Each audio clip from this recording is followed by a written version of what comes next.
channel. Today on this beautiful Tuesday, we are here at the Icon in the Gulch in Nashville. Fun fact about the Icon, it is actually one of the first developed condos in Nashville.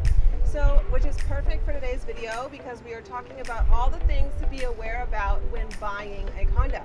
So Jackie, take it away. Yeah, so as Shannon was saying, we just kind of want to talk about the differences when purchasing a condo versus townhome, single-family home, because a lot of people aren't aware that there are differences. Biggest one from my point of view is financing. It can be completely different depending on the condo, the building itself.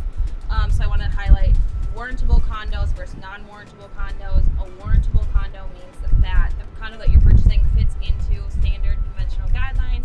So you can purchase 5% down if you're, primary residence. Interest rates are going to be typically an eighth to a quarter higher than they would if you were purchasing a single family home because it's considered a riskier investment in the lender's eyes.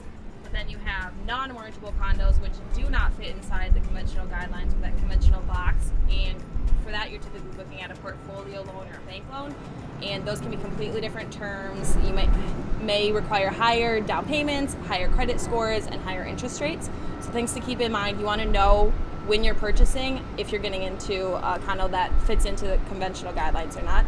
Also, if I pre-approved you for an FHA loan and then you're going out and looking at condos, you want to make sure that your realtor is showing you FHA approved condos, and that there's just a list of them. You don't want to go and find a condo, fall in love with it, find out that you can't purchase with an FHA loan. So things to keep in mind, financing can be completely different from one condo to the next. So you want to be talking with your realtor and your lender, make sure that everybody's on the same page and you know exactly what terms you're going to be getting when buying a condo.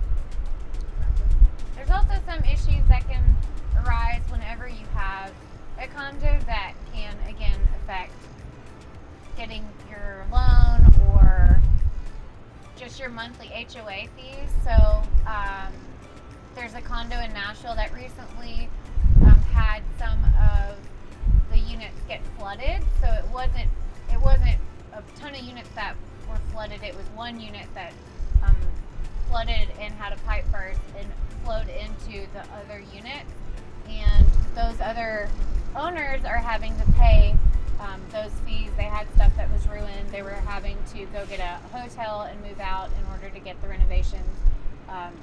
So that's one thing. Elevators, if something were to happen, HOA fees can go up. If there's a lawsuit, HOA fees can increase.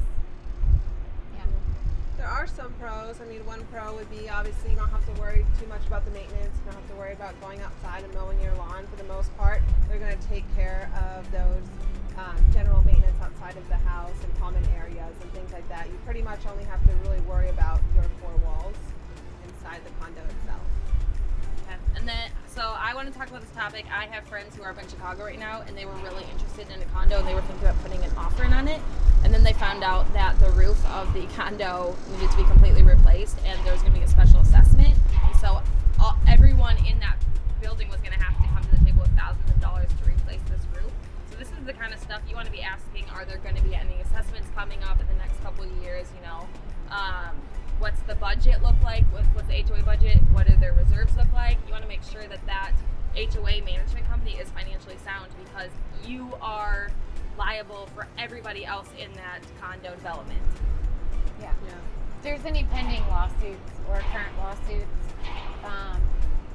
tax assessments as well, if the taxes are going to go up. But like Shannon says, there are pros. You might have a pool if your condo has one. You don't have to be the one out cleaning the pool.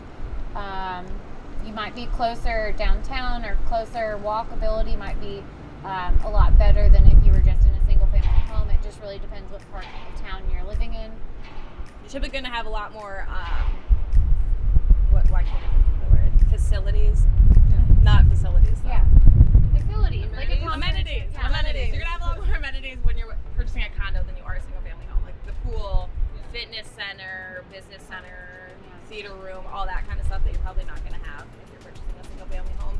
but it's going to come with the HOA, so you have to make sure that you're factoring in the HOA fees every month and all that. And Parking. then what is HOA? That's a big one. What does the HOA entail? What are you getting for that? How many parking spaces?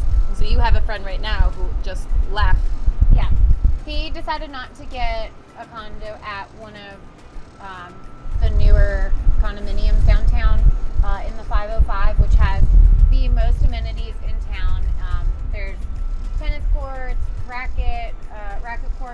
racquetball, pools, dog park on top of the building, huge business center. I mean, it's just gorgeous, but it only came with one parking unit or one parking space, and he wanted two, and it doesn't come with two, so he decided to get a unit instead at the Icon. So you want to be looking for that stuff ahead of time before you go under contract. You want to know what you want all the condo docs, so you know what the rules are. I've heard horror stories where people get into a property and then they don't know that they can only put in certain kinds of flooring and certain things.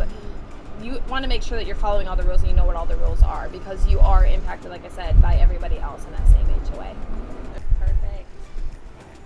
So then I'll wrap it up. Well, that wraps up today's video. Thanks again for tuning in, and make sure you tune in next Tuesday. And if you haven't already, hit that subscribe button, like, comment below, and we will see you next Tuesday. Bye.